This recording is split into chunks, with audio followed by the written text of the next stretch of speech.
এর পেছনে কত বড় ইতিহাস লুকানো রয়েছে, কেন তৈরি হয়েছিল ফ্রি ফায়ার, কে এর নির্মাতা, কবে শুরু হয়েছিল ফ্রি ফায়ারের যাত্রা, আর ফ্রি ফায়ারের প্রথম নামই বা কি ছিল, সবকিছু জানতে যাচ্ছি আজকের এই ভিডিওতে। তাই তুমি যদি ফ্রি ফায়ারের ইতিহাস সম্পর্কে জানতে চাও, যেখানে আছো সেখানেই বসে পড়ো। আর ফ্রি ফায়ারের ইতিহাস না জানতে চাইলে ভিডিওটাকে স্কিপ করো। তো চলো তোমাদেরকে নিয়ে যাই আজ থেকে 8 বছর আগে, যেখান থেকে ফ্রি ফায়ারের জন্ম শুরু হয়েছিল।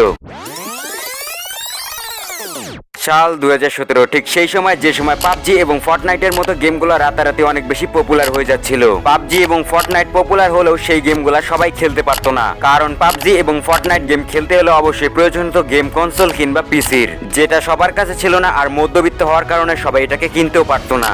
আর এই বিষয়টিকে লক্ষ্য করে সিঙ্গাপুরে থাকা ছোট্ট একটা গেমিং কোম্পানি গেরিনা, এরপর গেরিনার সিদ্ধান্ত নেয় তারা একটা নতুন প্রজেক্টে কাজ করবে। আর এই প্রজেক্টের মূল উদ্দেশ্যই হবে তারা এমন একটি ব্যাটল রয়্যাল গেম তৈরি করবে যেটা লো এন্ড ডিভাইসের মধ্যে খুব স্মুথলি খেলা যাবে। আর এই গেমটি ডিজাইনের দায়িত্ব দেয় 111.studio-কে। আর 111.studio হচ্ছে ভিয়েতনাম ডেভেলপ কোম্পানি, যেটা গেমের ডিজাইন তৈরি করে। আর এই কোম্পানি গেরিনার হয়ে নতুন একটি প্রজেক্টে কাজ শুরু করে, আর যেই প্রজেক্টটির নাম ছিল প্রজেক্ট এক্স।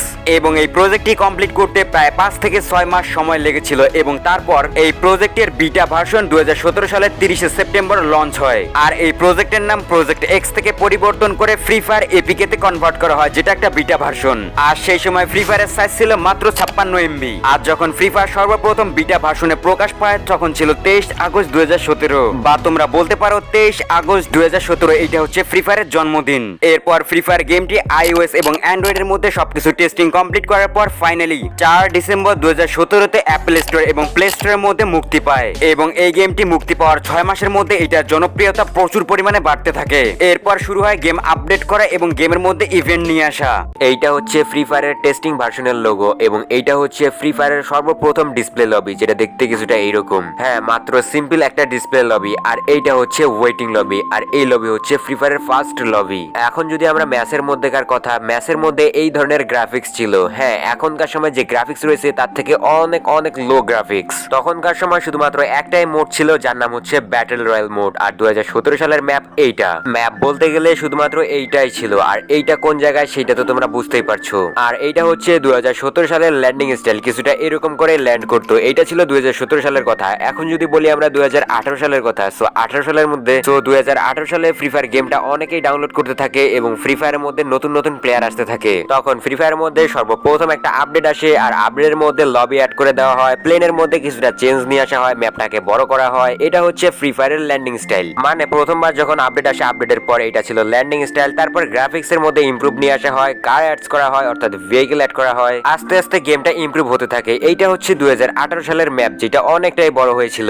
কারণ এই ম্যাপের মধ্যে সম্পূর্ণ ম্যাপটাকে চেঞ্জ করে দেওয়া হয়, বা ম্যাপের মধ্যে অনেকটাই জায়গা বাড়িয়ে দেওয়া হয় এবং সার্ভাইভাল টাইম বাড়িয়ে দেওয়া হয়। এবং তারপর আসে মার্চ 2018। মার্চ 2018-র মধ্যে ফ্রি ফায়ার প্লেয়াররা অনেকেই বাড়তে থাকে, মানে ফ্রি ফায়ারের মধ্যে অনেক সংখ্যক প্লেয়ার বাড়তে থাকে। আর সবাই ভাবতে থাকে যে গেমটার মধ্যে এমন কি আছে। এই সময় ফ্রি ফায়ারের পপুলারিটি শুরু হয়। তারপর 14 মার্চের মধ্যে নতুন একটা প্লেস অ্যাড করা হয়, যার নাম স্যান্তোসা। এই স্যান্তোসা নামের প্লেসটা অ্যাড করার পর ফ্রি ফায়ারের প্রত্যেকটা প্লেয়ার, বলতে গেলে ম্যাক্সিমাম প্লেয়ার এখানে ল্যান্ডিং করে, কারণ বাকি সকল জায়গার তুলনায় এখানে অনেক বেশি লুট পাওয়া যাইতো। এরপর 21 মার্চ আমাদের গেমের মধ্যে নতুন একটি ক্যারেক্টার নিয়ে আসা হয়, যার নাম নিকিতা। এই ক্যারেক্টারটা নিয়ে আসার পর কেলি, অলিভিয়া, এন্ড্রু এছাড়া আরো অনেক ক্যারেক্টার আমাদের গেমের মধ্যে আসতে থাকে। আর তখনকার সময় এইসব ক্যারেক্টার ছিল আমাদের গেমের মধ্যে, এবং এই ক্যারেক্টার গুলা নিয়েই আমাদের ফ্রি ফায়ারের যাত্রা শুরু হয়। এরপর আসে 24 মার্চ 2021। এই দিনের মধ্যে আমাদের গেমের মধ্যে আরো একটা জিনিস অ্যাড করা হয়, যেটা হচ্ছে ইমোট। হ্যাঁ, সর্বপ্রথম আমাদের ইমোট অ্যাড করা হয় এই সময়ে, বা ক্যারেক্টার অ্যানিমেশনও বলতে পারো।